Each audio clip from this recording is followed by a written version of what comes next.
Hey guys, and welcome back to our channel One to Step.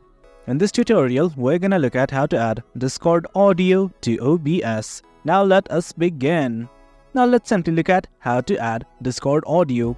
At the bottom left corner of the screen, in the Sources tab, you will see a plus icon right here. Simply click on it. Once you do, these things will open up. From here, what you need to do is select the first option, that is Application Audio Capture. Click on it right now. Once you do, I highly recommend you guys to simply rename it, as it will be much easier for you guys. As you can see, I have renamed it. Now I'm simply gonna hit on OK. Once you do that, it's gonna ask you to select the window from which you want the audio. Simply select the drop down corresponding to the window, and from here, simply select Discord. Right here, you can see I have Discord opened right here. I'm gonna click on it and just hit on OK. And guys, that is it.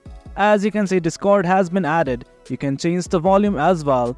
I'm just gonna go to the voice room in Discord right now. And guys, that is it.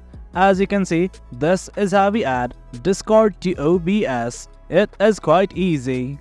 Hope you guys found this video informative, and for more content like this, do remember to hit like, share and subscribe. Your support fuels us. Until next time, thank you.